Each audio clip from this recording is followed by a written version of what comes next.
جس ملک میں ہم رہتے ہیں یہ ملک بنا اسلام کے نام پر ہے. اس ملک کی خاصیت یہ ہے کہ یہ بنا ہی اسلام کے نام پر.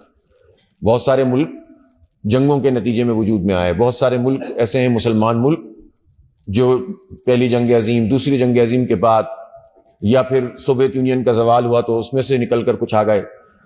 کوئی زبان کی بنیاد پر آیا، کوئی علاقے کی بنیاد پر، جغرافی. پاکستان نظریے کی بنیاد پر بنا، لا الہ الا اللہ محمد الرسول اللہ کی بنیاد پر. تو یہ بہت قیمتی ملک مملکت ہے. لیکن اس مملکت میں جو بنا بھی اسلام کے نام پر ہے اور جس میں ایک محنت کر کے جو دستور بنا، اس میں بھی یہ بات لکھی ہوئی ہے کہ حاکمیت اعلیٰ اللہ تعالیٰ کی ہے اور قرآن و سنت کے برخلاف کوئی قانون سازی نہیں ہو سکتی.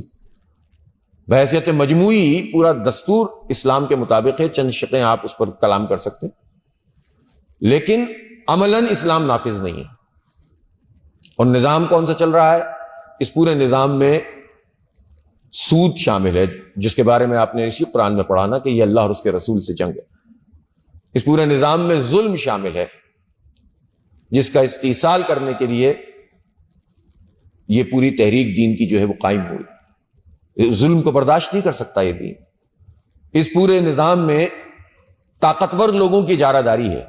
دولت ہو آپ کے پاس، آپ کا سماجی اسٹیٹس ہو اس لحاظ سے کہ آپ کے پاس جگہ ہو، زمین ہو، آپ خان ہو، وڈیرے ہوں، سردار ہوں، آپ بڑے سرمایہ دار ہوں، تو عدالت بھی آپ کے تابع اور ملک کا قانون بھی آپ کے تابع. اور آپ کمزور ہیں، آپ کے پاس سفارش نہیں ہے اور پیسے نہیں ہیں، یہ دو چیزیں نہیں ہیں، تو آپ پہلا ہی مرحلہ تعلیم کا اس میں بھی آپ کو ڈنڈی ماری جائے گی. پھر آگے بڑھنے کے مواقع بھی کم ہوتے چلے جائیں گے. اور پھر آہستہ آہستہ ایسا ہوگا کہ آپ کے ساتھ اگر کوئی ظلم ہو تو آپ کو کہیں سے انصاف بھی نہیں ملے گا. قانون کہتا ہے، دستور کہتا ہے کہ اسلام کے مطابق ہونا چاہیے سب کچھ.